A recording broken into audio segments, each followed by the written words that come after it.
Some objects have religious importance, but few have more than the significance the Ark of Covenant has among many Christians. However, while it occupies an important and powerful place in religious history, its location has baffled many experts, historians, and archaeologists.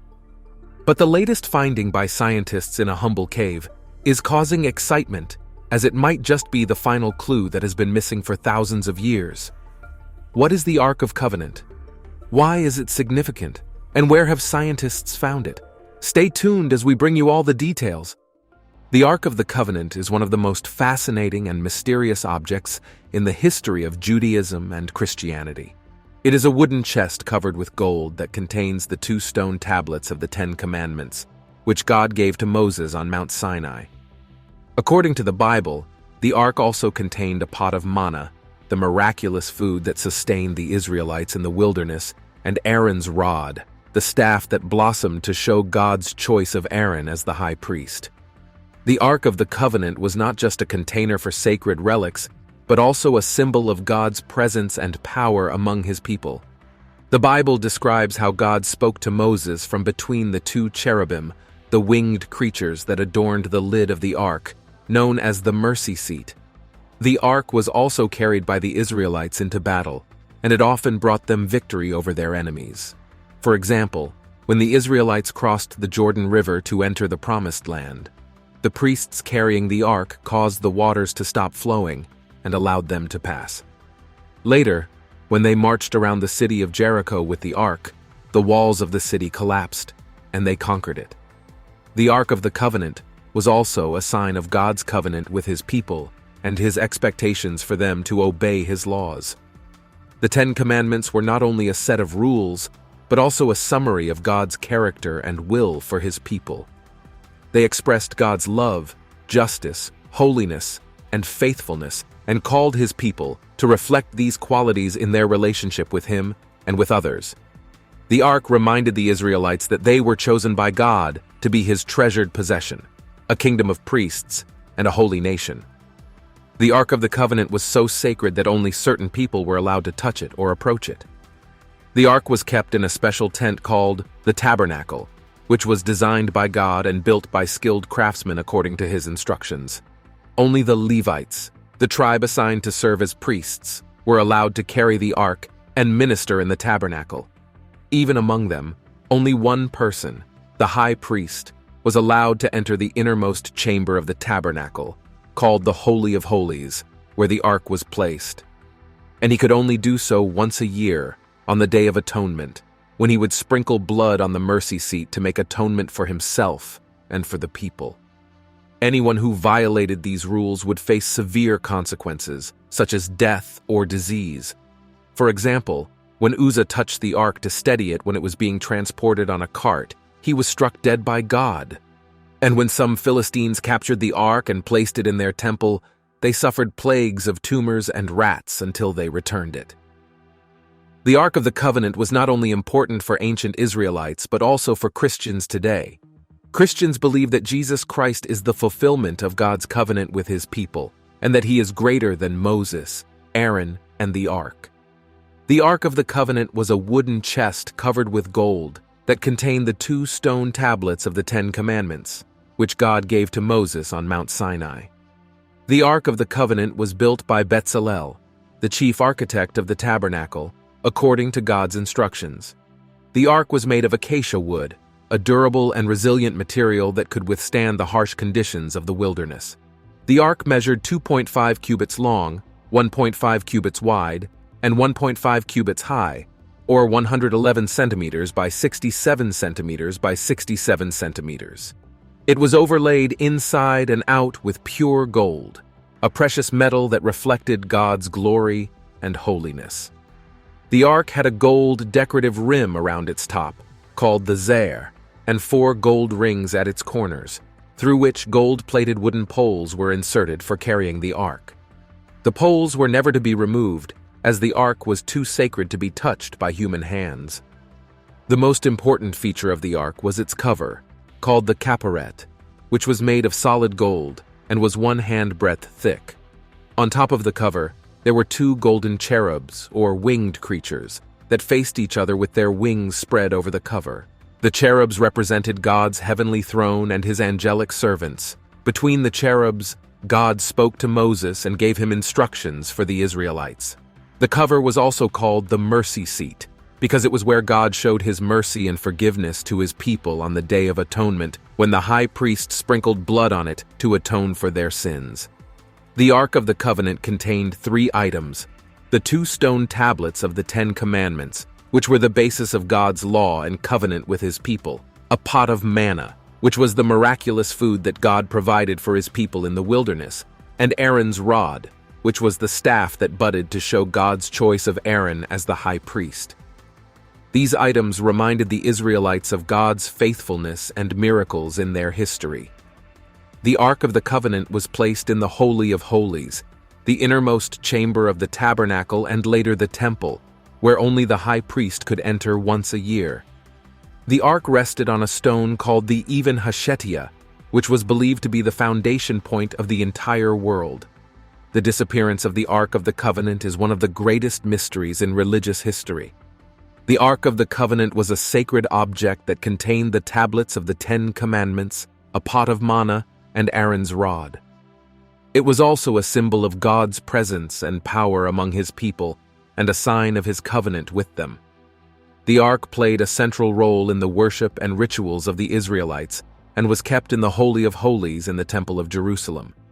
However, the last mention of the Ark in the Hebrew Bible is in 2 Chronicles chapter 35 and verse 3, which describes King Josiah's efforts to restore the temple in Jerusalem. There are many theories about the fate of the Ark of the Covenant. Some of the most popular theories are: Number 1. The Ark was destroyed during the Babylonian conquest of Jerusalem in 586 BCE. This theory is based on historical accounts of the event. According to the Bible, the Babylonians conquered Jerusalem and destroyed the temple, looting its treasures and sacred objects. Some scholars believe that the Ark was among the items that were either burned or taken away by the Babylonians. However, there is no mention of the Ark in the list of items that were carried away by the Babylonians in 2 Kings chapter 25 and verses 13 to 17, or Jeremiah chapter 52 and verses 17 to 23. Moreover, there is no evidence that the Babylonians ever had possession of the Ark or knew about its significance. Number 2. The Ark was hidden by King Josiah before the destruction of the temple. This theory is based on Jewish tradition and some biblical passages. According to some sources, King Josiah foresaw the impending doom of Jerusalem and ordered some priests to hide the Ark in a secret location. Some passages in 2 Chronicles chapter 35 and verses 3 and Maccabees chapter 2 verses 4 to 8 seem to support this idea. However, there is no clear evidence that Josiah actually hid the Ark or knew where it was hidden. Number 3. The Ark was taken to Ethiopia by Menelik I, the son of King Solomon and Queen Sheba. This theory is based on Ethiopian tradition and some legends. According to some sources, Menelik I visited his father Solomon in Jerusalem and secretly took the Ark with him when he returned to Ethiopia. He then placed it in a temple in Aksum, where it has been guarded by a succession of priests ever since. However, there is no historical or archaeological evidence that Menelik I ever existed, or that he took the Ark with him. Moreover, there is no access to the temple where the Ark is supposedly kept, and no one has ever seen it or verified its authenticity. Number 4. The Ark was taken to France by the Knights Templar during the Crusades. This theory is based on some conspiracy theories and some fiction. According to some sources, the Knights Templar was a secret society that discovered the location of the Ark in Jerusalem and transported it to France for safekeeping. They then hid it in various places, such as Chartres Cathedral, Rennes-le-Château, or Gisors Castle. However, there is no historical or documentary evidence that the Knights Templar ever had anything to do with the Ark or knew where it was. Moreover, there is no proof that any of these places ever housed or concealed the Ark.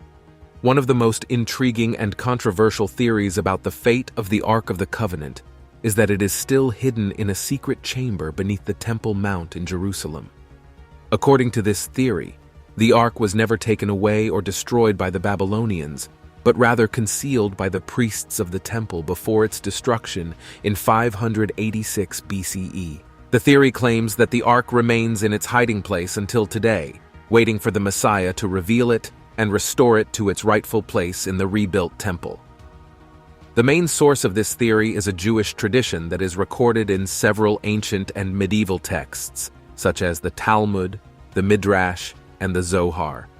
These texts suggest that King Josiah, who reformed the worship of God and restored the temple in the 7th century BCE, foresaw the impending doom of Jerusalem and ordered some priests to hide the ark and other sacred objects in a secret chamber under the Temple Mount. The chamber was sealed with a stone and marked with a sign that only the Messiah would be able to read.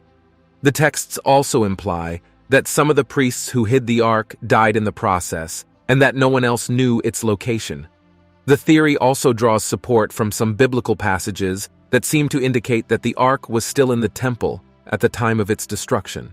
For example, 2 Chronicles chapter 35 verse 3 mentions that King Josiah told the Levites to put the ark in the temple, implying that it was not there before. Moreover, there is no mention of the ark in the list of items that were carried away by the Babylonians. Furthermore, some passages in Jeremiah and Ezekiel suggest that God's glory departed from the temple before its destruction, possibly implying that the ark also left or was hidden.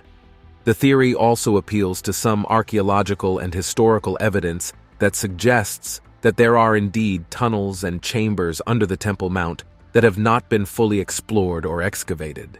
For example, in 1981, a group of Jewish extremists attempted to blow up the Dome of the Rock, a Muslim shrine on the Temple Mount, claiming that they had discovered a tunnel leading to the chamber where the ark was hidden. In 1996, riots broke out when Israel opened an exit to an ancient tunnel along the western wall of the Temple Mount, sparking fears that Israel was trying to reach the ark or undermine the Muslim structures on top. In 2007, a documentary film called The Exodus Decoded claimed to have found evidence of a secret passageway under the Temple Mount that could lead to the Ark. The theory that the Ark of the Covenant is still hidden under the Temple Mount is fascinating and compelling, but it also faces many challenges and criticisms. Some scholars argue that there is no reliable historical or textual evidence that supports this theory, and that it is based on legends and speculations. Some also point out that there are many alternative theories about what happened to the Ark.